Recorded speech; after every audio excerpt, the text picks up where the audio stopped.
আর এর সকল অর্জনই বাংলাদেশকে স্বল্পোন্নত দেশের কাতার থেকে তুলে নিয়ে এসেছে উন্নয়নশীল দেশের তালিকায়। জাতিসংঘের কাছ থেকে এই ঘোষণা আসা এখন একটি আনুষ্ঠানিকতা মাত্র।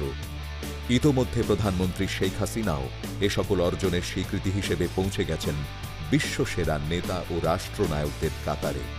শেখ হাসিনার নেতৃত্বে বিশ্বসভায় বাংলাদেশ আজ পোশাক রপ্তানিতে দ্বিতীয়,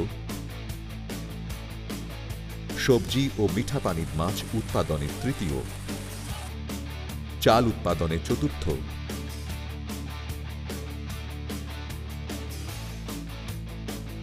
আলু উৎপাদনে সপ্তম। মহাকাশে স্যাটেলাইট প্রেরণকারী কয়েকটি দেশের মধ্যে এখন বাংলাদেশও একটি। অন্যদিকে পাল্টে গেছে গ্রাম বাংলার দৃশ্যপট।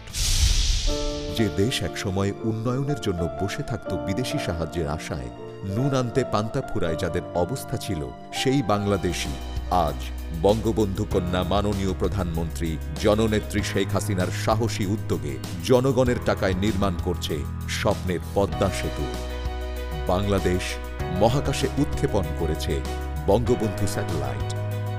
নতুন নতুন flyover, elevated express highway, metro rail, Rooppur পারমাণবিক বিদ্যুৎ কেন্দ্র, হাইটেক পার্ক, এ সকল বহুমাত্রিক উন্নয়ন কর্মকাণ্ড দ্রুতই পাল্টে দিচ্ছে বাংলাদেশকে। ভারতের সাথে সীমান্ত চুক্তি বাস্তবায়নের মাধ্যমে দীর্ঘদিনের ছিটমহল সমস্যার সমাধান একটি যুগান্তকারী ঘটনা। মিয়ানমার ও ভারতের সাথে সমুদ্র জয়ের মাধ্যমে দেশের আয়তন বৃদ্ধি পেয়েছে। চাওয়ার আগেই কৃষক এখন সারসহ যাবতীয় কৃষি উপকরণ পাচ্ছে। মাত্র 10 টাকায় কৃষক ব্যাংকে অ্যাকাউন্ট খুলছে। খাদ্য উদ্বৃত্তের দেশ এখন বাংলাদেশ।